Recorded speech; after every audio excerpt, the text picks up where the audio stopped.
Oui, allô. Alors, on continue avec notre prochain concept dans le thème 4 sur le cycle cellulaire avec le concept 13.1.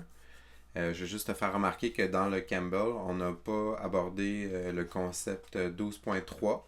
Donc, c'est un chapitre, pas un chapitre, mais une section qui existe dans le Campbell, mais qu'on n'aborde pas ensemble. Donc, on se dirige directement au chapitre 13 euh, qui est celui-là ici, avec notre premier concept, en fait, qu'on va retrouver donc à la page 282 du Campbell. Encore une fois, puisque maintenant tu as accès à l'édition électronique, peut-être que tu as la chance d'avoir le Campbell avec toi à la maison, ben c'est pas interdit d'aller faire des lectures supplémentaires à partir du plan de match qu'on se donne, donc d'aller faire des lectures dans les concepts qu'on aborde, mais je pense pas que c'est nécessaire, vraiment pas en fait, pour réussir le cours. C'est à partir des quiz que tu es en mesure de voir si tu comprends bien là, les objectifs d'apprentissage. Donc, le concept 13.1 va comme suit. Les gènes des parents sont transmis à leurs enfants par l'intermédiaire des chromosomes. Donc, a priori, c'est pas quelque chose qui devrait trop nous choquer. Mais on va aller voir quelques petits détails là-dedans. Donc,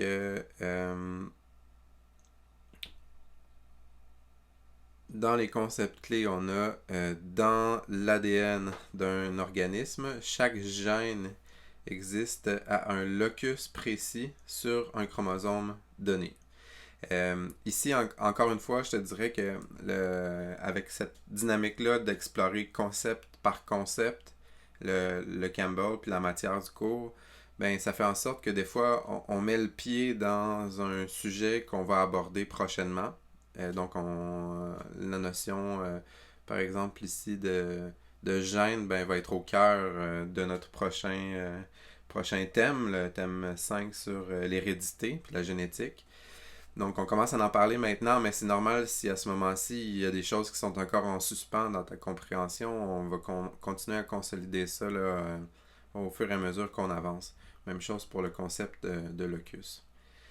En fait, je vais te montrer, on va faire un saut dans le chapitre 17. Il y a une figure que je vais te montrer qui est la figure 17.3.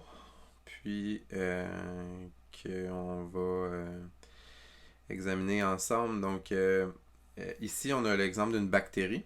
Même si on n'insiste pas trop sur les bactéries dans le restant du cours, ben, vous savez déjà qu'une des grandes différences entre les bactéries qui sont des prokaryotes, puis les cellules eucaryotes, qui sont notre principal objet d'étude, ben, c'est l'absence d'un noyau, puis d'organites membraneux aussi, par ailleurs. Donc, pas de noyau, mais les bactéries, comme les virus d'ailleurs, on va y revenir prochainement, euh, possèdent du matériel génétique. Donc, tu vois ici par exemple l'ADN, qui contient des séquences d'informations, ici, les gènes, qui vont être transcrits sous la forme d'un ARN. Cet ARN-là va être saisi d'un ribosome qui va faire la traduction de l'information génétique pour fabriquer quoi? Un polypeptide, c'est-à-dire une protéine une séquence, une molécule d'acide aminé qui va devenir une protéine lorsqu'elle va effectuer son repliement tridimensionnel, puis obtenir sa conformation tridimensionnelle. Si on va voir dans une cellule eucaryote maintenant, ben, la grosse différence c'est qu'on rajoute un noyau. Donc le processus de transcription va se faire obligatoirement dans le noyau. L'ARN messager va sortir du noyau par les pores nucléaires pour être traduit par un ribosome dans le cytoplasme. Il y a une autre petite différence que pour tout de suite, là, on n'abordera pas. On va y revenir en temps et lieu au prochain thème, en fait, quand on va parler d'hérédité. C'est la présence d'un ARN pré-messager. Donc, ce qu'on voit ici, là, c'est que l'ARN qui va être transcrit initialement dans le noyau va devoir être modifié pour nous donner l'ARN messager qui, lui, va sortir du noyau pour aller se faire traduire. Petit détail moléculaire sur lequel on reviendra en temps et lieu. Donc, la prochaine figure que je vais te montrer, la figure 17.4, illustre cette notion de gène et de locus qu'on a dans notre concept aujourd'hui. C'est l'idée que tout le long de la molécule d'ADN, qui sont des très longues molécules, on a vu dernièrement que pour un être humain, par exemple, on a 46 molécules dans notre noyau cellulaire, 23 qui nous proviennent de notre père, puis 23 qui nous proviennent de notre mère. Dans ces très longues molécules-là, où se trouve l'information nécessaire pour transcrire des ARN messagers? Elle va se retrouver le long d'emplacements qui sont discrets, donc qui existent à l'intérieur de la molécule, que la cellule connaît, entre guillemets, mais qui serait bien difficile pour quiconque ne connaît pas cette information-là, où débute un gène et où se termine-t-il, de savoir où se trouve exactement l'emplacement des séquences qui vont être transcrites.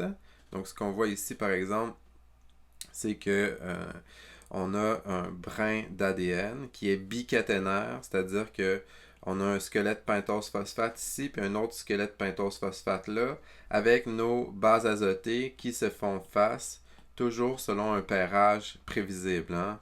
Remarquez le A devant un T, A devant T, T devant A, puis C devant G, C devant G, G devant C. Donc ça c'est pour la molécule d'ADN, mais la question c'est, disons qu'il y a un segment d'information génétique ici pertinent qui sert à coder une protéine donnée, la cellule va savoir par certaines astuces qu'on abordera plus tard que c'est ce segment-là qui doit être transcrit dans notre segment d'ARN messager. Donc, tu vois ici, on est passé d'en haut à là par le processus de transcription qui est ici. Donc, on a saisi, puis vous pourrez peut-être faire une pause sur la vidéo, puis confirmer que c'est le brin du haut qui a été sélectionné. Donc, autrement dit, c'est ce brin-là ici qui a été sélectionné dans la molécule d'ADN pour produire le brin d'ARN messager qui est ici. Pourquoi? Parce que devant le A, ici, le C ici, le C là, on se trouve à devoir installer un U dans l'ADN, dans l'ARN qui remplace le T, un G. Donc, autrement dit, ce que je veux dire, c'est que ça ici, là, c'est un brin qui est complémentaire au brin. Je vais le faire plutôt comme ça ici, là, qui est complémentaire à ce brin-là. Ce n'est pas le brin du bas, ici, qui va être utilisé pour faire la transcription. C'est vraiment le brin du haut. Mais là, vraiment, on s'aventure dans le prochain thème. Là. On va revenir un peu plus de détails là-dedans. Le concept, c'était tout simplement qu'après cette transcription-là, qu'est-ce qu'on va vouloir faire avec notre ARN messager? On va vouloir en faire la traduction. Puis là, ce qu'on va voir, c'est que ce sont des triplets d'informations. Donc, autrement dit, la cellule va prendre 3 codons à la fois, 3 nucléotides à la fois pour décoder l'information nécessaire pour déterminer quel est l'acide aminé. Par exemple, si le tryptophane, phénylalanine, la glycine, sérine. Donc, l'idée, c'est que donc il y a une séquence. Ici, qu'est-ce qu'on a? C'est la structure primaire d'une protéine, finalement. On a la série d'acides aminés qui est nécessaire pour fabriquer l'objet protéique fonctionnel là, dont on a besoin, si on veut. Mais comment cette série d'acides aminés, cette structure primaire bien précise, là, je te rappelle, dans certaines protéines, tu changes un acide aminé, puis tu viens de briser la forme de la protéine, puis ça ne fonctionnera plus. On avait parlé de l'anémie à hématie falciforme, c'était exactement ça. On avait un acide aminé qui était différents. Puis, ça changeait complètement là, la forme de la protéine. Donc, autrement dit, la séquence qu'on retrouve ici, bien précise, ben, elle découle d'une séquence bien précise de nucléotides dans l'ARN messager qui émane d'une séquence bien précise de nucléotides dans l'ADN. Cette information-là, ici, c'est l'information génétique. L'information qui permet de fabriquer un ARN messager qui permet de fabriquer une protéine. Remarque que si ici il y avait un problème, une corruption de l'information, disons que je mets j'installe ici là, un G, j'ai remplacé un U par un G, ben on n'aura pas le même acide aminé. Ce serait dommage, mais ce serait pas nécessairement aussi grave que si on avait une corruption de l'information dans la séquence d'ADN. Pourquoi? Parce que dans le fond, c'est la séquence d'ADN, c'est l'information maîtresse. Là. Ça ici, là, c'est VIP, super important. Tandis que ça, c'est une copie du VIP.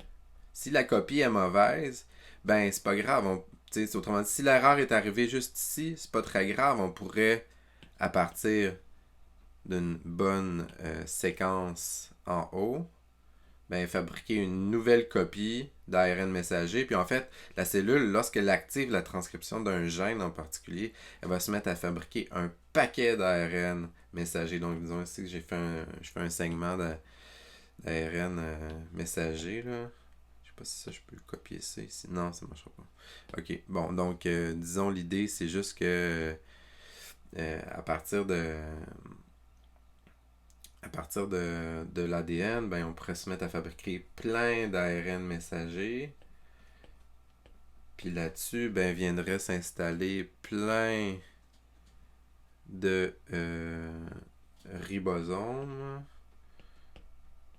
Comme ça ici, avec comme des pains hamburgers, là, avec leurs petites sous-unités. Puis même, il peut y avoir plusieurs ribosomes qui se suivent à la queue leu-leu sur un même brin d'ARN messager. Et pour chacun d'entre eux, ben, il y a fabrication d'une protéine. Donc, autrement dit, ce que je suis en train de faire en accéléré, là, j'ai fait une transcription massive de plusieurs molécules d'ARN messager. Puis, il y a une traduction massive du nombre de protéines. Autrement dit, on a accéléré grandement la fabrication d'une protéine en faisant plusieurs copies d'ARN messager sur chacune desquelles peuvent venir s'installer plusieurs ribosomes qui vont tous fabriquer la recette de la protéine qui est visée ici. Donc un gène, qu'est-ce que ça va être? Ça va être un segment d'information génétique qui permet ultimement de fabriquer une protéine qu'on retrouve le long d'une molécule d'ADN donnée à un endroit spécifique le long de la molécule d'ADN qu'on appelle le locus. Donc, autrement dit, le gène 3 aurait son propre locus qui serait positionné à cet endroit-ci.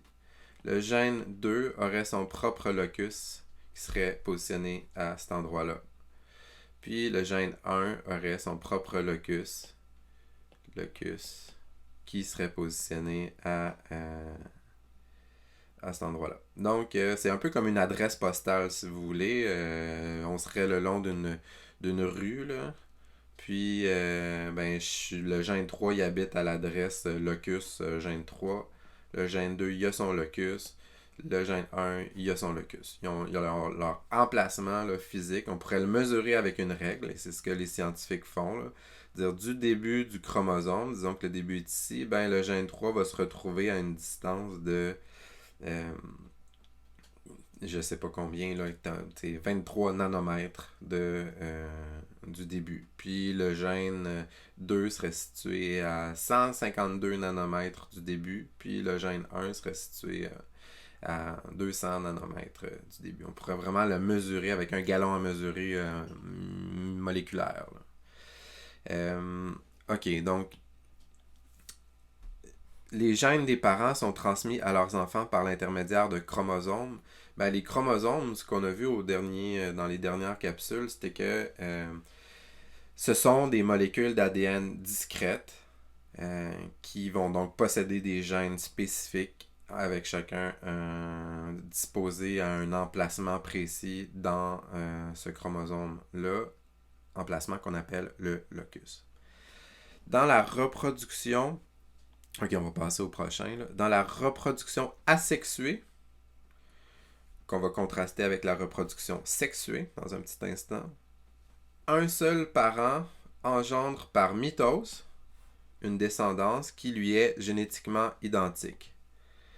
Ben, ça fait du sens, hein, parce que, dans le fond, la mitose qu'on a dit, c'est qu'on a une cellule mère qui se divise en deux cellules filles. Puis, le matériel génétique qu'on avait dans la cellule mère va se retrouver à être exactement le même dans les deux cellules filles. On a d'ailleurs étudié là, la dynamique des chromatides sœurs qui permettait la séparation des chromosomes lors de la mitose après la phase S de l'interphase où il y a eu réplication du matériel génétique. Les deux cellules filles héritent donc du même bagage génétique. Donc on pourrait dire que cette cellule-là est identique à cette cellule-là, qui sont toutes deux identiques à leur cellule mère. On avait parlé de reproduction asexuée par mitose pour les organismes unicellulaires. Mais remarquez que la reproduction asexuée est également possible chez des organismes pluricellulaires. On va parler de clonage à ce moment-là. Donc un clone, qu'est-ce que c'est? C'est une copie identique d'un autre organisme. Ça peut se faire de façon artificielle en laboratoire. On en entend parler là, parfois là, du clonage des animaux clonés. Mais la nature avait déjà inventé ça bien avant. Donc on a par exemple ici un exemple de clone animal avec une hydre. Puis de clone végétal, beaucoup plus commun, avec des séquoias. Donc en fait, l'idée ici, c'est que le séquoia, il possède des petites fleurs. Là, il serait capable de se reproduire par reproduction sexuée. Les fleurs et les fruits qui possèdent des graines sont le résultat d'une reproduction sexuée. Les cocottes aussi, là, les cônes des conifères comportent des graines qui sont le résultat d'une reproduction sexuée. Mais plusieurs végétaux, là, si c'est pas la plupart, sont également capables de reproduction asexuée. Donc, par exemple, je te donne un exemple ici. Disons qu'on a un arbre, ici comme ça, avec son feuillage. Comme ça.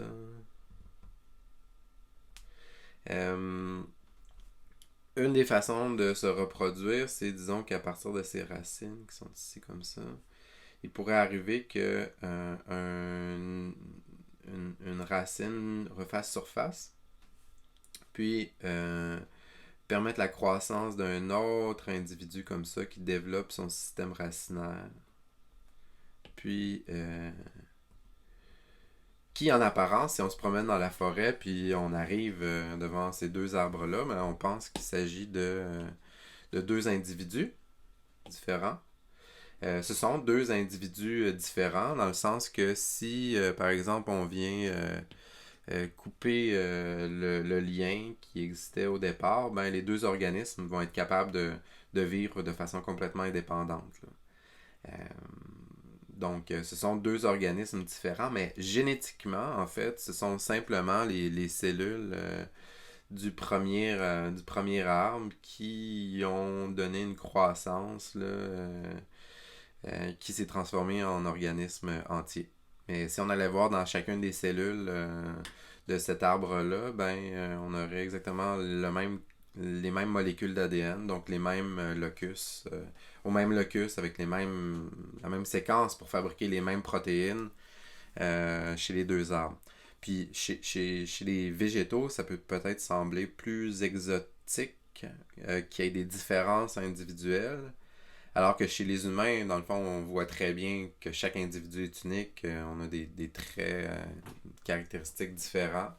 Mais chez les plantes, c'est juste qu'on n'est pas des plantes, parce que si on était des plantes, on serait tout à fait capable de voir que cet arbre-là, par exemple, ici, est très différent de cet arbre-là, qui est très différent de cet arbre-là.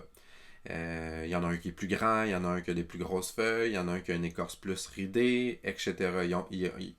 À partir du moment où ils n'ont pas les mêmes séquences d'ADN, ils fabriqueront pas tout à fait les protéines de la même façon. Puis même si on prend deux clones, deux chez l'humain, on pourrait penser à des jumeaux identiques, par exemple, puis on reviendra à ça un peu plus tard, là. Euh,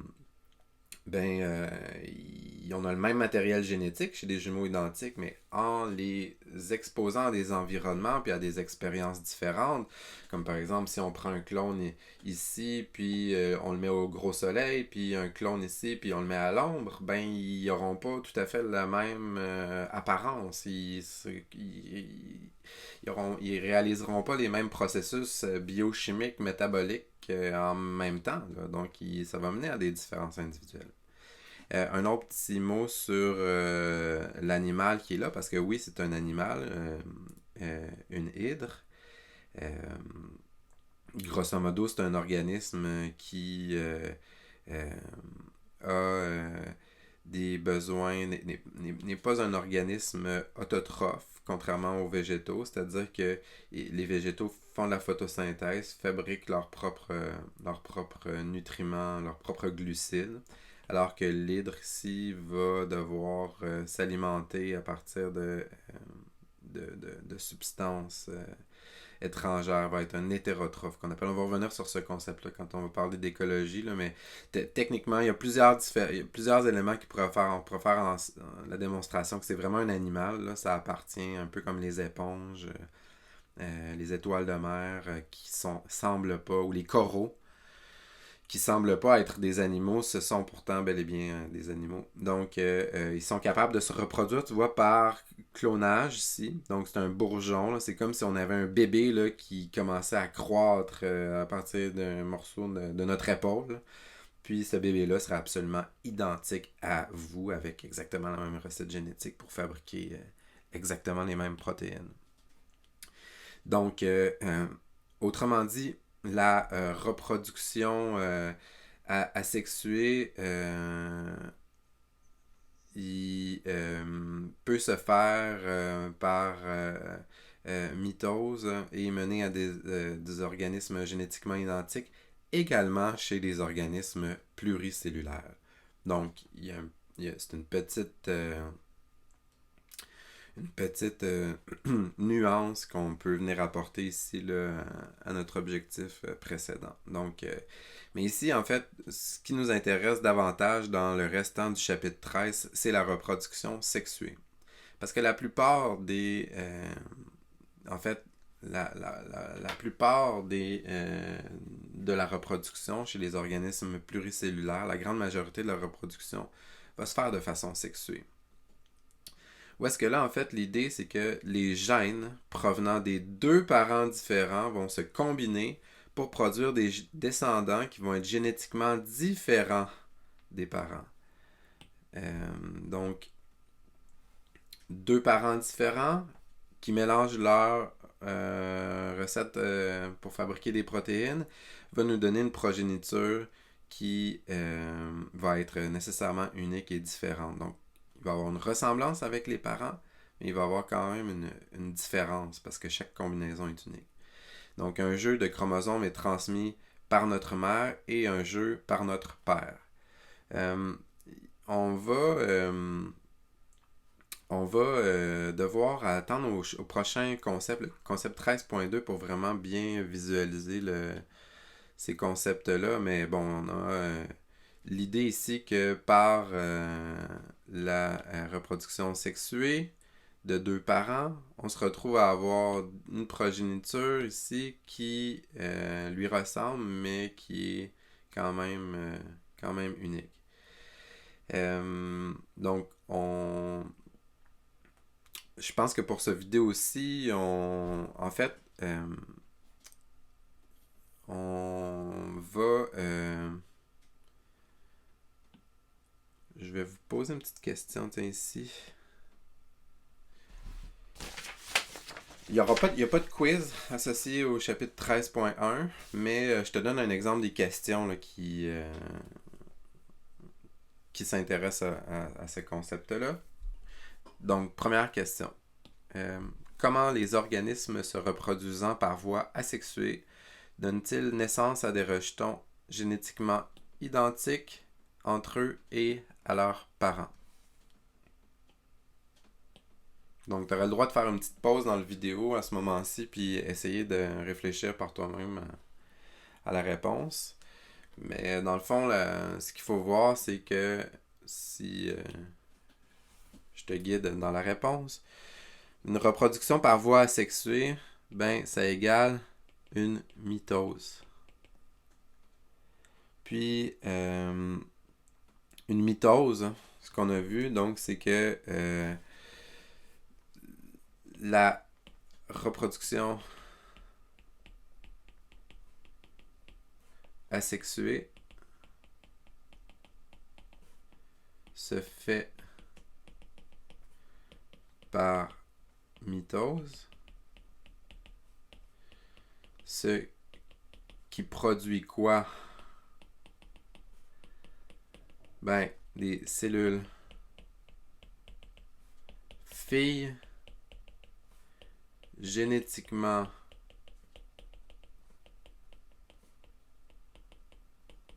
identiques à la cellule mère.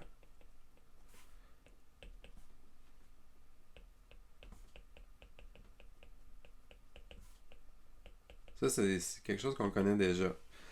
Donc, les génomes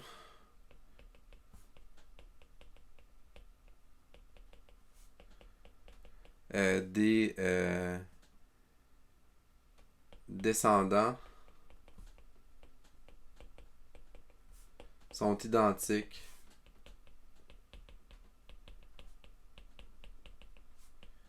au génome du parent. L'idée ici, c'est qu'il n'y a pas deux parents, il y en a juste un. On pourrait dire ici, c'est peut-être, on s'aventure peut-être un petit peu trop loin, là, mais je veux dire, en l'absence de mutation.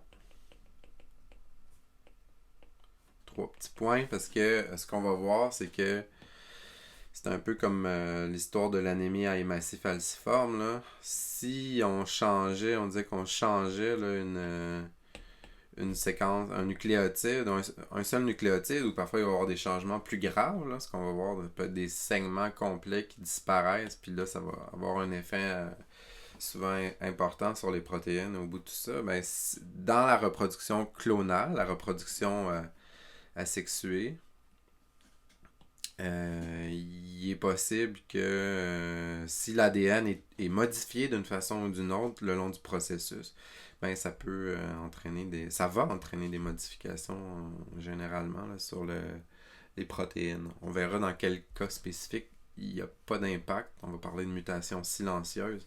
Mais la plupart des mutations, donc des modifications dans l'ADN, vont avoir un impact et peuvent entraîner une modification. Je te montre une autre question ici. Comment les caractères des parents, comme la couleur des cheveux, sont-ils transmis à leurs enfants? Donc la couleur des cheveux ici, là, on suggère que on a affaire à des organismes pluricellulaires de type mammifère, puis de type encore plus humain, je te dirais. Donc on va avoir uniquement de la reproduction sexuée ici, là, chez l'humain. À moins de faire une expérience douteuse en laboratoire de clonage d'un humain, là. Pour nous, ben, il n'y a pas de reproduction clonale, il y a juste la reproduction sexuelle. Donc tu peux faire une pause encore là pour essayer d'y répondre. Mais l'idée, c'est que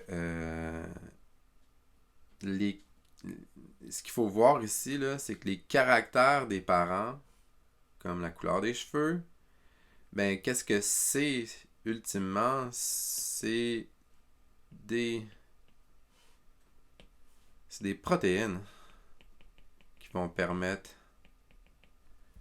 de, de réaliser des fonctions dans la cellule, dans les cellules du corps qui vont à produire des manifestations biologiques qu'on va observer à notre niveau, à nous, on le voit pas, mais ce sont des protéines qui ont été mises en place durant le développement embryonnaire qui vont donner la couleur des cheveux, par exemple. Euh, Notamment la mélanine et les pigments, qui sont donc des protéines, les pigments qui donnent la couleur de nos cheveux sont des protéines. Donc, qui dit protéine dit, ça a été transféré via une molécule d'ARN messager, mais ultimement par une séquence d'informations génétiques, l'ADN, qui nous a été transmis par nos parents. Donc, on pourrait dire, que pour répondre à cette question-là, que les parents... Puis je vais raccourcir un peu mon explication écrite ici, parce que je suis capable de te l'expliquer en même temps, là, mais donc, c'est sûr que dans un contexte d'examen, on s'attendrait à ce que tu fasses une phrase complète, là. On transmettre des gènes à leurs enfants.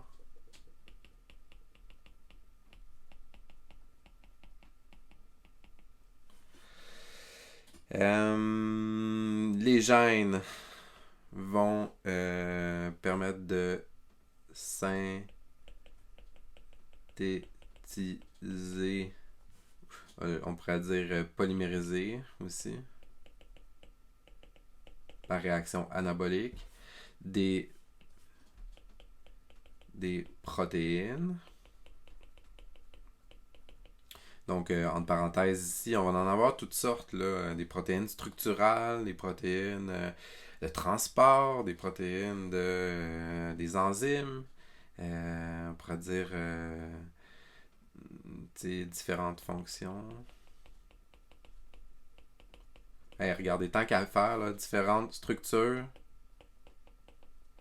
Donc, différentes structures, différentes fonctions.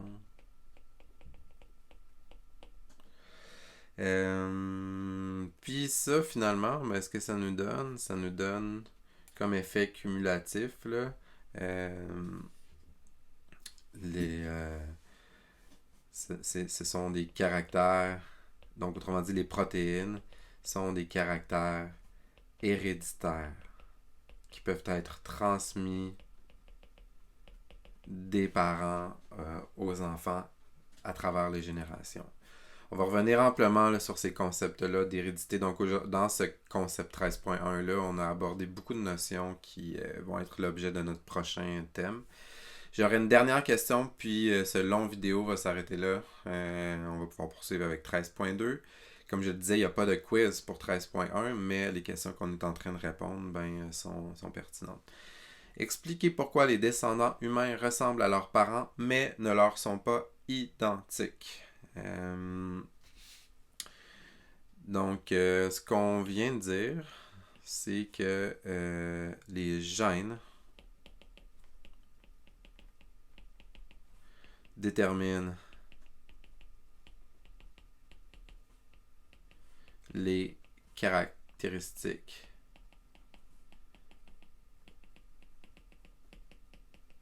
d'un individu. Première phrase, point. Ouais. Les enfants héritent des gènes de leurs parents.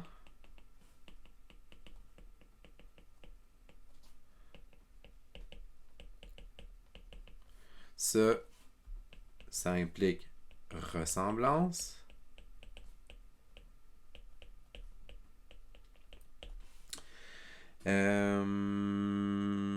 Mais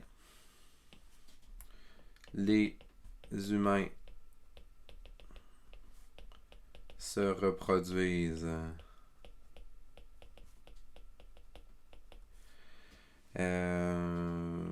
par, on pourrait dire par reproduction sexuée ou par voie sexuée.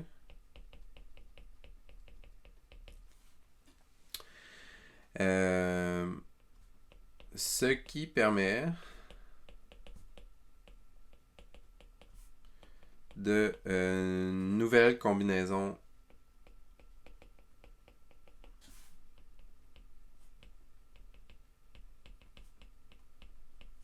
de gènes.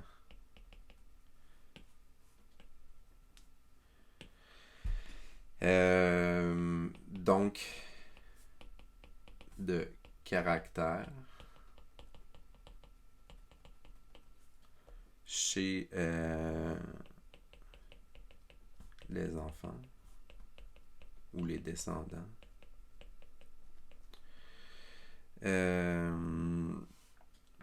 Puis, tiens, on l'écrit comme ça, égale les enfants sont différents des parents.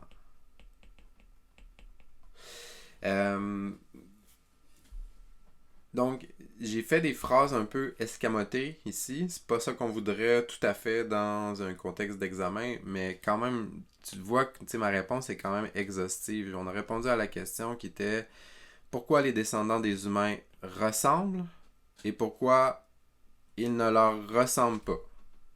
Donc, j'ai vraiment fait 2 blocs ici, là, parce que c'est comme quasiment une démonstration, une argumentation logique en philosophie, là, où est-ce que tu prends chacun des morceaux de la question, puis tu l'adresses vraiment, puis on a contrasté les réponses, les 2 éléments de réponse. Je veux te faire remarquer que à la question de les nouvelles combinaisons de gènes, ben, ça va être l'objet des prochains concepts. On va aller détailler la mécanique de cette variation génétique qui se met en place dans la reproduction sexuée.